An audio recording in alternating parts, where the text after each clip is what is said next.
அந்த உற்சாகத்தோடு அவர் பாடி அந்த அந்த இசை முத்திரையை பதிக்கும் அந்த குதூகலத்தை என்னவென்று சொல்லுவது. எத்தனை எத்தனை பாடல்கள் அவருடைய குரலில் நாம் என்றென்றும் கேட்டு மகிழ்ந்து கொண்டிருக்கின்றோம். ஒவ்வொன்றிலும் ஒவ்வொரு மாதிரி எல்லாவித உணர்ச்சிகளையும் அவர் தன் குரல் மூலம் கொண்டு வந்தார். அதே மாதிரி நான் காற்று வாங்க போனேன் பாட்டுல நடை பழகும் போது தென்றல் விடை சொல்லி கொண்டு போகும் அந்த அழகு ஒன்று போதும் நெஞ்சை அள்ளி கொண்டு போகும் என்று நம் நெஞ்சை அன்று அள்ளி சென்றார். இன்று வரை நமக்கு அதை திருப்பி தரவே இல்லை. அவர் காதல் பாடல்களில் அவர் குரலில் கெஞ்சலும் கரும்பும் குறும்பும் பாவமும் போதையும். அதே அவருடைய குரலில் சந்தோஷ கீதம் கேட்டால் நம் நெஞ்சுக்குள் சிறகுகள் உயர்த்தி சந்திரமண்டலம் தாண்டி சிலிர்க்குமே அந்த அழகை என்னவென்று சொல்வது. இசையால் வசமாக இதயம் இது என்று பாடிய போது இந்த இறைச்சல் சூழல் உள்ள இந்த இயந்திர வாழ்க்கையில் இருந்து நமக்கு 3 நிமிட விடுதலை முழுதாய் கிடைக்க செய்தாரே, அதுதான் அந்த குரலின் ஆனந்தம். 2 மனம் வேண்டும் பாடலில் நிற்கும் கண்ணீர் துளிகளும், யாருக்காக பாடலில் காட்டும் சோக கம்பீரமும், 6 மனமே 6 என்ற பாடலில் அவர் ஏற்றிச் செல்லும் விவேகானந்த தீபமும், மணப்பாற மாடு கட்டி என்னடி ராக்கமா என்ற போன்ற பாடல்களில் அவர் செய்த கிராம மண் வாசனையும், வீடு வரை விரவு போனால் போகட்டும் போடா மனிதன் நினைப்பதுண்டு வாழ்வு நினைக்கும் என்ற பாடல்களில் கவி அரசரின் நிலையாமை தத்துவத்தை அந்த புவி சிலிர்க்க அரைந்து சொன்ன அருமையும் பெருமையும். கண்ணதாசனுக்கே கூட 2 பாடல் பாடியிருக்கிறார்.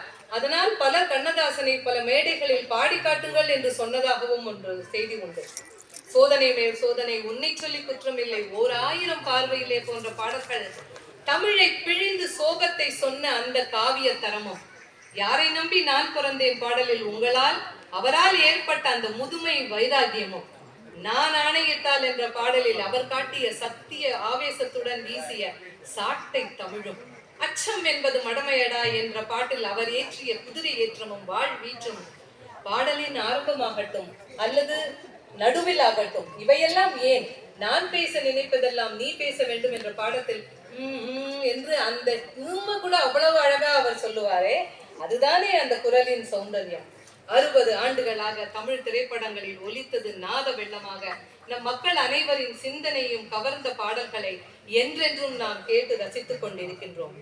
டிஎம்எஸ் பாடல்களை கேட்டு ஹிந்தி பாடகரான உயர் திரு முகமது ரஃபி அவர்கள் உருகி விட்டதாகவும் ஒரு உன்னத செய்தி உண்டு. அப்படி சங்கீத சரித்திரத்தில் இருந்தாலும் மறைந்தாலும் பேர் சொல்ல வேண்டும், இவர் போல யார் என்று ஊர் சொல்ல வேண்டும் என்ற வரிகள் டி.எம். சௌந்தரராஜன் அவர்களுக்கும் மிக கச்சிதமாக பொருந்தும். காலத்தால் குறைந்து போகாத அந்த குரல் இலக்கியங்களாக இந்த உலகத்தை ஆளும் காற்றும் தமிழும் உள்ளவரை. 2010 கோவையில் நடந்த உலக தமிழ்மொழி மாநாட்டில் செம்மொழியாம் தமிழ் மொழியாம் என்ற பாடலை அவர் பாடினார்.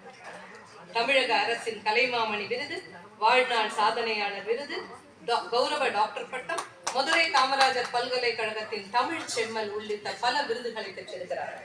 மத்திய அரசின் பத்மஸ்ரீ விருதை 2003ஆம் ஆண்டு பெற்றார். ஏழிசை மன்னர் என்ற பட்டத்தையும் பெற்றார்.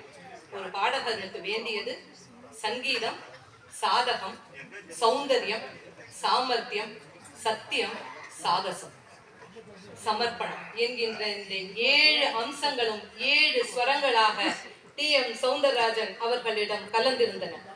அவர்தான் இந்த உலகில் காற்றும் தமிழும் வாழும் வரை நம்மளை போன்ற ரசிகர்களுக்காக என்றென்றும் அவருடைய பாடல் நம்மை எல்லாம் உயிர்ப்பித்துக் கொண்டே இருக்கும். அவர் பாடலுக்கு சரணம் உண்டு, மரணம் இல்லை. விருத்தம் உண்டு, திருத்தம் இல்லை.